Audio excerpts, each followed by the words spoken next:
Assalamualaikum warahmatullahi wabarakatuh. Waalaikumsalam warahmatullahi wabarakatuh.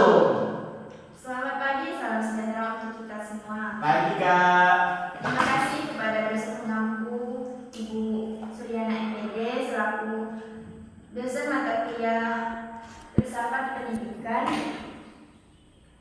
dan rekan-rekan sekalian yang sudah hadir untuk mendengarkan presentasi kali ini. Perkenalkan, saya Mardianti. Pada presentasi kali ini saya akan menyampaikan materi tentang membandingkan konsep pendidikan antar aliran dan tokoh.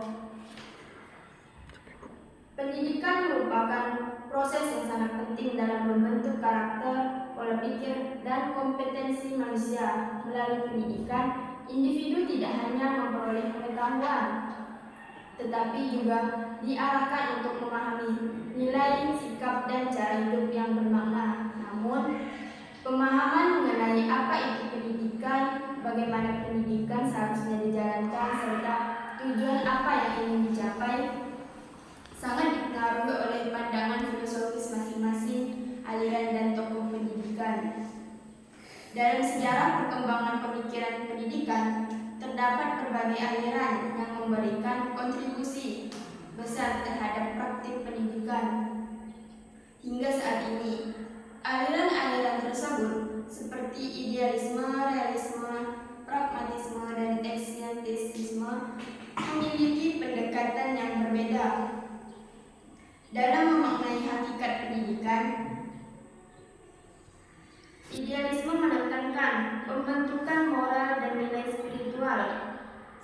Realisme mengutamakan penyesuaian diri dengan realistis atau objektif.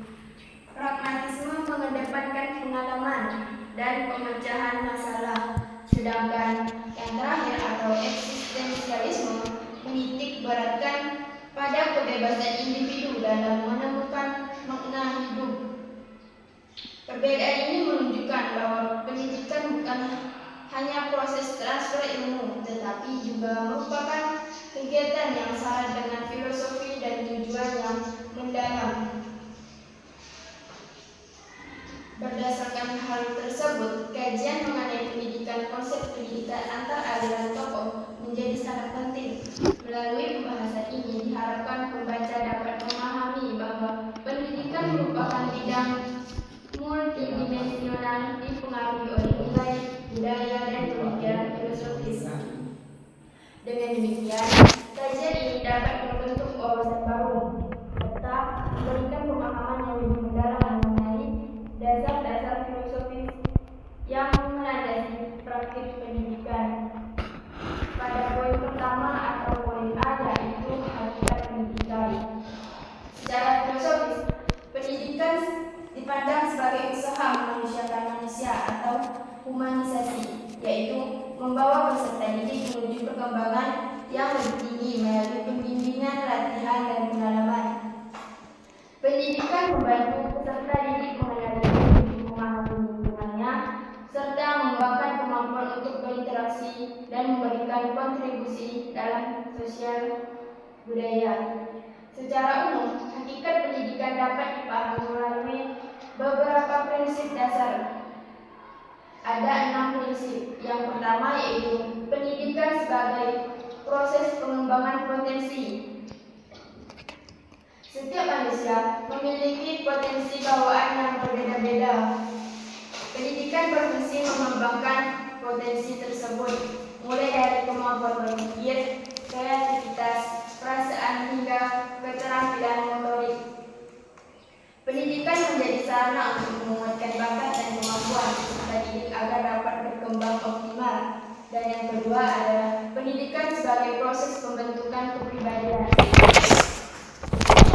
Pendidikan tidak hanya memberikan pengetahuan, tetapi juga membentuk karakter dan kepribadian yang berlandaskan nilai moral serta etika. Melalui pendidikan, manusia belajar tentang sikap, kebiasaan, dan perilaku baik seperti kejujuran, tanggung jawab, empati, dan kedisiplinan.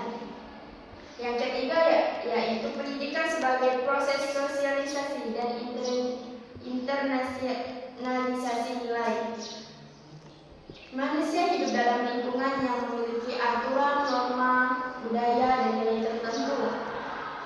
Pendidikan menjadi sarana untuk mewariskan nilai-nilai budaya tersebut kepada generasi berikutnya. Peserta didik tidak hanya mengetahui budaya, tetapi juga menginternalisasikan dan mempraktikkannya dalam kehidupan. Yang keempat adalah pendidikan sebagai proses transformasi dan pembebasan. Dalam perspektif modern, pendidikan juga berperan sebagai proses pembebasan dari kebodohan, kemiskinan nilai, ketidakadilan, dan pola pikir sempit. Dan yang kelima yaitu pendidikan sebagai interaksi dan realisasi manusia. Pendidikan bukan proses satu arah, tetapi interaksi antara pendidik dan peserta didik. Interaksi ini bersifat biologis, humanis, dan saling memengaruhi. Dan yang keenam, pendidikan sebagai proses berkelanjutan atau lifelong process. Pendidikan tidak berhenti pada jenjang sekolah atau universitas. Pendidikan berlangsung sepanjang hayat karena manusia terus berkembang dan menghadapi perubahan zaman, teknologi, dan budaya. Secara keseluruhan, hakikat pendidikan adalah proses integral untuk membentuk manusia seutuhnya, baik dalam aspek pengetahuan, sikap, nilai, karakter, maupun keterampilan. Pendidikan menuntut manusia agar mampu memahami dirinya, menjalankan tanggung jawabnya sebagai makhluk sosial, serta beradaptasi dengan perubahan kehidupan. Pada poin B atau poin kedua yaitu tujuan pendidikan. Tujuan pendidikan dari arah umum yang hendak dicapai melalui proses pendidikan yang berlangsung secara simetris, terencana, dan berkelanjutan. Tujuan ini menjadi dasar bagi seluruh kegiatan pendidikan, mulai dari perumusan kurikulum, metode pembelajaran, hingga evaluasi hasil belajar. Secara mendasar, pendidik bertujuan mengembangkan manusia secara utuh agar mampu menjalani kehidupan yang produktif, bermoral, dan bermakna. Secara komprehensif, tujuan pendidikan dapat dijelaskan dalam beberapa aspek. Yang pertama, mengembangkan potensi intelektual secara maksimal. Pendidikan bertujuan untuk mengembangkan kemampuan berpikir secara didik, meliputi A. Kemampuan berpikir tinggi, dan yang B. penguasaan pengetahuan ilmiah, yang C. kemampuan belajar mandiri, dan yang kedua membentuk karakter dan moral peserta didik. Yang A adalah nilai, moral, dan etika, dan yang kedua pembentukan kepribadian positif, dan yang C pembentukan akhlak mulia. Yang ketiga mengembangkan keterampilan hidup seperti keterampilan sosial, keterampilan personal, dan keterampilan teknologis.